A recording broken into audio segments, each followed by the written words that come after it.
Fed up of floor robes, driven to distraction and drowning with doom boxes? Tired of living in chaos? Welcome to Decluttering Untangled, how to declutter when you're overwhelmed, ADHD or autistic. I'm going to help you uncover the secrets to decluttering, no matter what hurdles you face. You'll discover how to declutter, de-stress and transform your world. I'm Heather Tingle, reformed hoarder, neurodivergent declutter queen, and your guide through the maze of mess. Let's get untangled.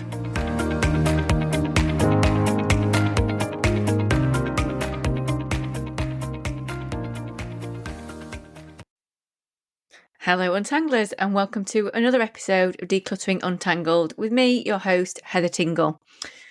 In today's episode, I want to talk about a problem, a sticking point that I see so many of my clients get stuck with. And if I'm honest, it's something that in the past I've had a problem with as well. And that is letting go of old technology, specifically old laptops and computers. So we get stuck for so many reasons with these items. And one of them is an emotional attachment, which is probably not as usual as it is with most things. But, you know, for some people, it might be the first laptop they ever bought, or it was bought for a special occasion, or it was bought for a specific reason, or it might have got stickers on it that you really love. We can be worried about losing our memories. There might be some old files or old photos on there and notes that we might need one day. There's also that fear of actually not knowing what's on it. We've had it that long, shoved in a cupboard. We don't really know what is on it. So we can't get rid of it because we need to know what's on it. And of course, there is always that just in case thinking. So what if what if mine breaks and I need a backup? I can use it as a backup. Now, one of the things I want you to think about with this one is if you do need a backup, is this really the device that you want to use as your backup? Is it really reliable? I'm guessing it's been shoved in a cupboard or put somewhere because it's broken or it doesn't work in some way. It's not what you need. Now, if it's been in that cupboard all this time, it's highly unlikely that as time's moved on and technology's got better and quicker, that it's even less what you need right now. So you've got to think about, why didn't you fix it at the time? I'm guessing you did what I did, and what you just simply did was you went out and replaced it. One of the barriers that can be, though, is that it still works. It might be slow, something might need to be fixed, but it still works. So we feel that we can't really throw it away, but it's too broken to be given away or sold. One of the other things that we struggle with is our executive dysfunction. It feels quite overwhelming because I'm not a tech person and I find it quite overwhelming to decide what to do with old technology. Do I wipe it? Do I sell it? How do I recycle it properly? And not really knowing what to do with it. And that gets me stuck, probably the same as you. However, holding on to it isn't going to make things any easier. Even if it's just in a drawer, it is still taking up space in your home. And if I'm honest, it's still taking up brain space as a job not completed. You just got stuck with it. Now, outdated tech is frustrating. So the last thing that you want in your home is a slow computer or a slow laptop that actually doesn't work, or it glitches, or it stops working for some reason. And also there is the environmental impact of this, because if you're holding on to it, it means it's not being reused or it's being recycled at all. So what do you do? The first thing I would say is you need to find the charger or the cable for it so you can actually turn it on. If you can't turn it on, then take it to a local tech expert who can turn it on for you and get it working, just so you can see at least what's on there. They should be able to take the hard drive out and transfer those files to somewhere else for you. But one of the first things that you can do is find the charger for it. So what I want you to do is create a tech zone or a box in your home when you're decluttering. So any cables that you find, any random chargers, any random wires, go in this tech box. And then hopefully when you've decluttered the spaces, it's a lot easier for you to plug all the things together and you know which cable works with which item. This is especially useful for mobile phones as well, with all those different chargers. So if you can't find the cable by doing this, see if you can borrow one or get a cheap one from somewhere. get an external hard drive or USB sticks and transfer those files to it without making it a bigger job. So you could also use, Google Drive or whatever to transfer this information to there.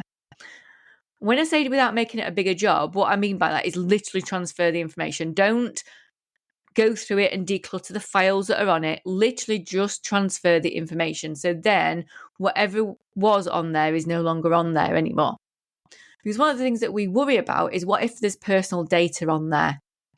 So what you can do is once you have removed the files that you know were on there, you've transferred them to a secure space, either an external drive or a USB stick, or you've put them into the cloud or a Google Drive, then it's time to wipe it. Now, most devices have a factory reset option to wipe the data completely. So you can just do a quick Google of how to factory reset and then your device model online. If this all feels a little bit too much, then you can take it and pay a tech expert in a shop somewhere to sort it for you. And you might think, well, why would I waste money on this? Well, you've got another option is you can literally take a hammer to it. That is another option. And that can be quite good too. It can be quite cathartic. One of the best things that I think you should do, though, is donate it. Even if it is not perfect, it can still be used. So we're very lucky where I am in Sheffield in the UK that we've got a really great charity near us where you can take all your old tech. They totally factory reset it and wipe everything off it. And they use that and refurbish those items and give them away to people that are in need. So have a look around your local area and see if there is a way you can donate it. Another option is you can trade it in. So, old Apple products, you can take back to Apple. I think Currys and other brands also can offer store credit for old devices, or you can get them recycled. And also you can get credit in places like Game, for example, or CEX, like your equivalent pawn shops, I suppose. Try those kind of places. See if you can trade it in. Try and look and see if it is beyond repair, see if you can dispose of it through your local council, or see if there's got any electronic stores near you that have free recycling drop-offs. Recycling these days is a big thing, and a lot of companies use greenwashing, really.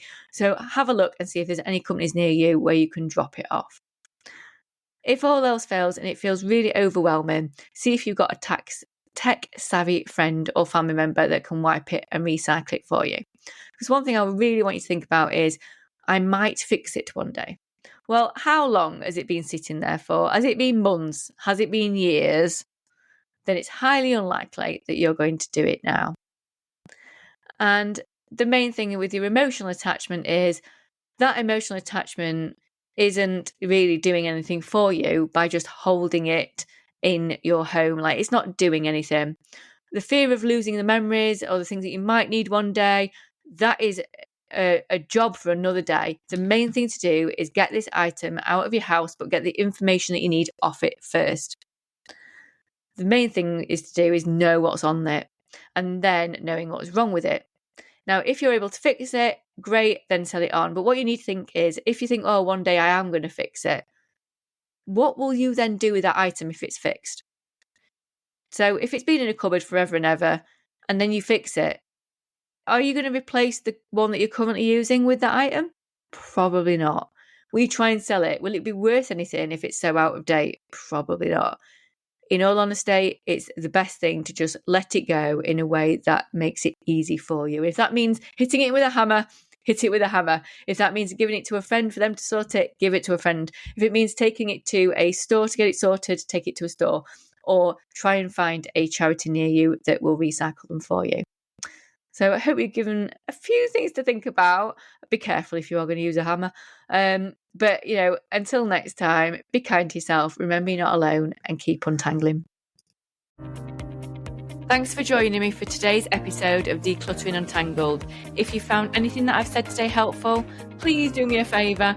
Hit that subscribe button or leave me a review. It's like receiving a virtual high five that keeps me going and lets me know that I'm helping real people out there and I'm making a difference. Please remember, you're not alone in this. I'm building a community of fellow untanglers over on Facebook. Just visit the show notes for the link to my free decluttering community. So until next time, remember, you're not alone, you're not lazy, you can untangle your life.